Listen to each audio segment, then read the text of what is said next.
Hi Josh, good morning. Hope you are having a great day.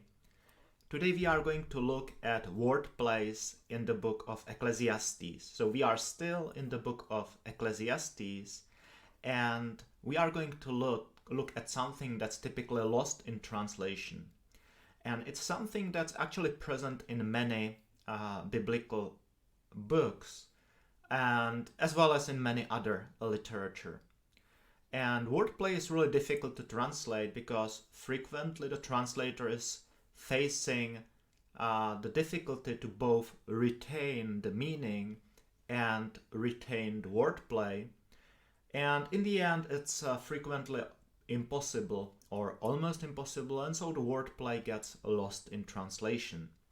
There are many types of wordplays, and many of them are actually present in the book of Ecclesiastes, which is probably not well known. The book is actually full of wordplays, as we will see, and the most frequent type of wordplay that Ecclesiastes uses is something that's called alliteration, and that's really repeated use of certain vowels. So I have prepared two examples, and then we will point at a good resource where you can find many more. So first example is the first verse from the 7th chapter of Ecclesiastes. We are actually going to look only at the first half of the verse, where it says, "A good name is better than precious ointment." And this is how most traditional translations translate it. If we look at the Hebrew here, we read Tov Shem Mishemen. So we clearly hear the wordplay here between the two words Shem and Shemen. Tov Shem Mishemen, where Shem stands for name and Shemen for ointment. So this clear wordplay is lost in all the traditional translations. But I have found one interesting option here in a translation from A.L. Williams that translates this half verse with words better name than nard. So name, nard, the wordplay is retained at least somewhat in this interesting translation.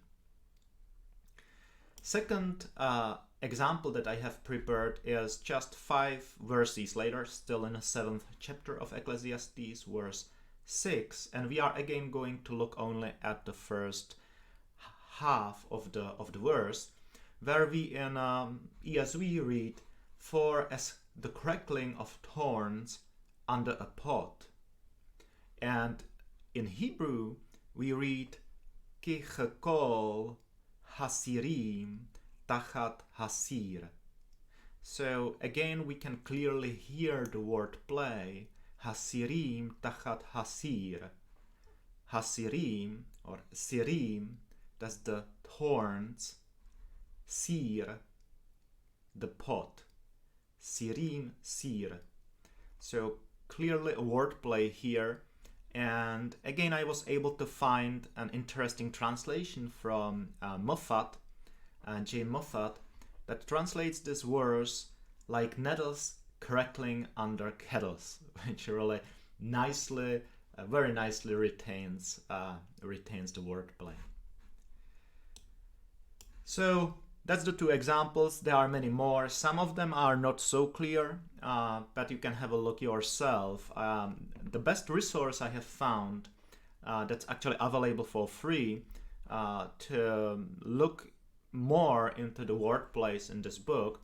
It's a lengthy article from the Journal of Hebrew Scripture, which you can actually find at this link online for free. And this guy, Nogel, lists some 60 examples of various wordplays. Not all of them are alliteration. I will put this link into the description of the video so you can find it there. And I guess that's it for today. Have a nice day.